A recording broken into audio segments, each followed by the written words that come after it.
Hey everybody, how you doing today? It's Wednesday, it's time for Wellness Wednesday, and I just wanted to pop in real quick before my family heads out to the fair this evening, so maybe I'll see some of you there, and talk about something that I have been hearing about all over the place. Hey guys, good to see you popping in. So it seems like everywhere I turn, I am talking with someone who is complaining about this sensation of burning in their chest. And so many people are struggling with this sensation of burning, with this excess production of acid in their chest, and it's so super uncomfortable. Anybody else ever dealt with that? Can I get a flame down below if you have ever experienced it? It really is miserably uncomfortable.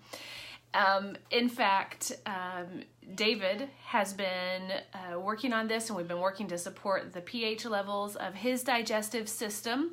And so we've been researching, we've been looking into this. I've been talking to tons of people who are struggling with this. It seems like everybody you know is on some type of pill for this, okay? So I'm gonna give you some tips, some natural tips, some suggestions that we have found that work, and maybe it would work for you too. Here's what I want you to know, that this excess production of acid in our bodies is not normal. It's not supposed to be like that. And in most cases, it's preventable. And that's where I get super passionate and super excited. It boggles my mind when I start considering the mindset of our culture. Okay, so I'm going to break it to you a little bit. The mindset of our culture is I have a symptom, I go to the doctor, and I get a pill to get rid of the symptom. And it never even crosses our mind that maybe I could find something natural that helps prevent the symptom in the first place, right? What makes us think I've got a symptom, let's just put a pill, a Band-Aid on it? Now, in some cases, we need that, and I'm not against that. You guys know I'm a nurse and believe in the healing properties of modern medicine, but it's gotten out of control, and we have gotten into this mindset of, let me just take a pill. I got this, I'll take a pill. I got that, I'll take a pill. And we don't ever look at what are we putting in our bodies? How are we living? What are we exposing our bodies to that might be causing the symptom in the first place? And you just get rid of that, and the symptom goes away.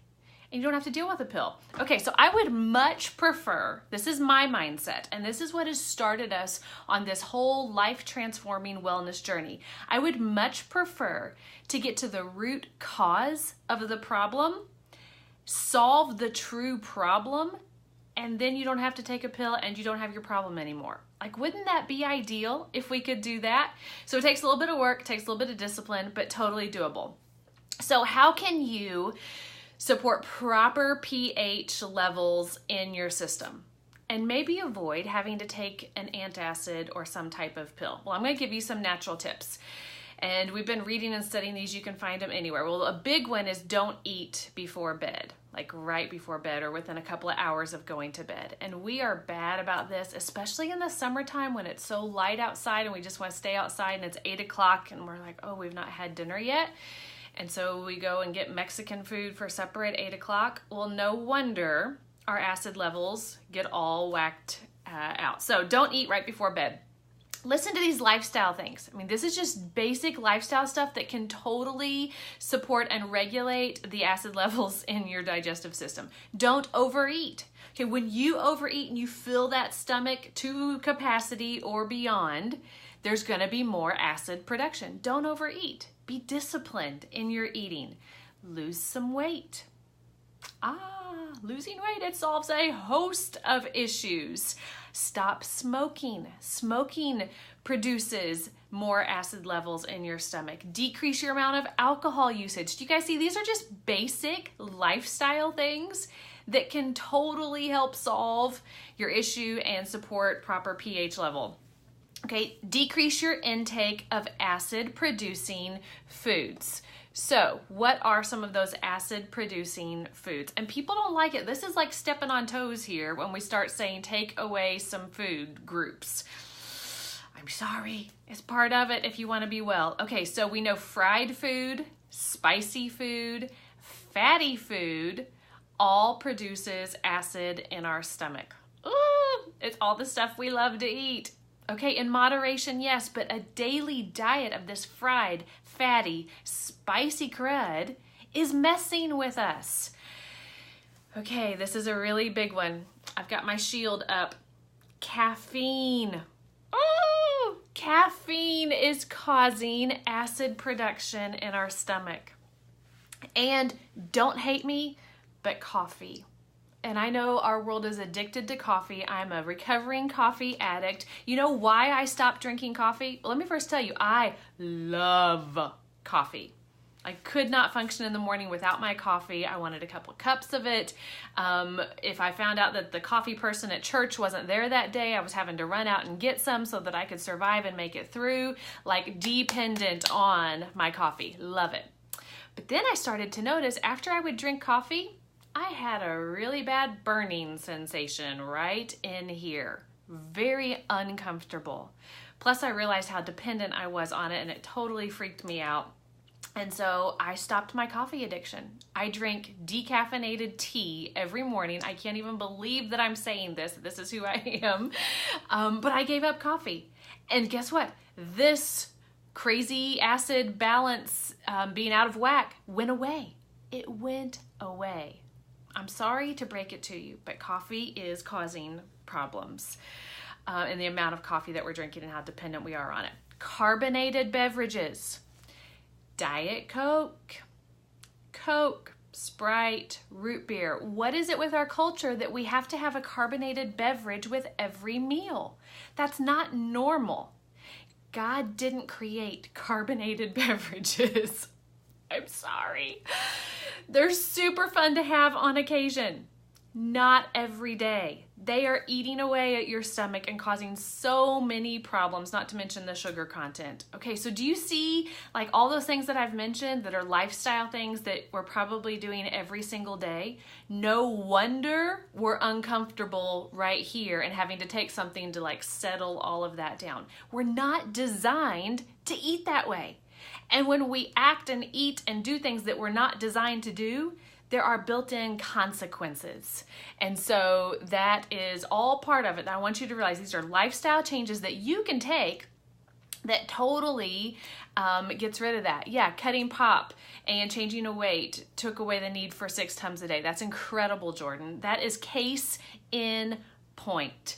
Okay, so one other thing that we have done, David and I, to help create a more balanced pH in his gut is taken alkaline.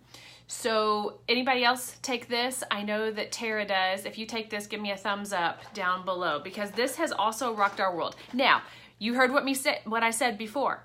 Don't just look for a pill to change it. We're not just looking for this to help be the only thing we do to support David's pH levels. No, we're also doing everything else that I mentioned for our lifestyle. So what this does, it helps promote a more balanced pH in our digestive systems. This is like a supplement, an adjunct to do in addition to the lifestyle changes that you're going to make.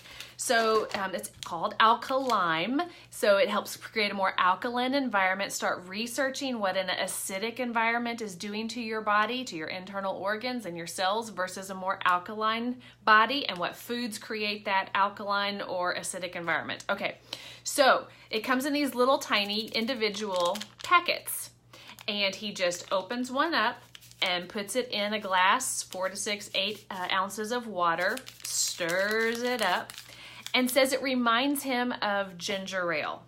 It's really tasty. It has some stevia in it. It has some lemon and lime oils in it. It has an organic lemon powder.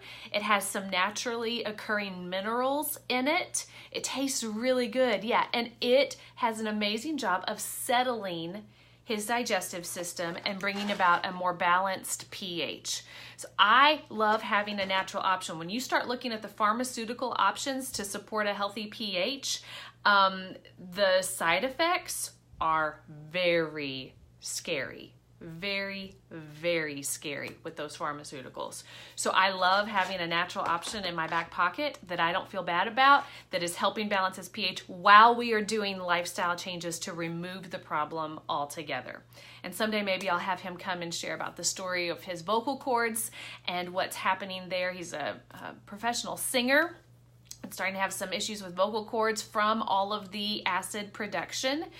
And so we are working on very aggressive natural ways to reduce that acid production and create a more pH environment so he can have his vocal cords back and sing like he wants to be able to sing. So this is a real issue. This is affecting the majority of Americans, but let's also take a minute and look at the lifestyle of the majority of Americans. There's a reason why we are burning up in our chest. And I want you to take some time and be like, okay, I'm going to do something about that. I'm going to take charge of my health. I'm going to change my lifestyle, even if it means cutting out coffee. I get it. But pay attention to your body. Be willing to put in it the things that God designed us to have. Take care of our bodies and steward them with some natural helpers on the side, and we will all be well. Okay, let me know what questions you have about any of this. If you want to try some of the alkaline, if you are not a Young Living member, so you don't have access to this, I'll send you a sample. Let me know. And you all have an awesome rest of your Wednesday. Be well.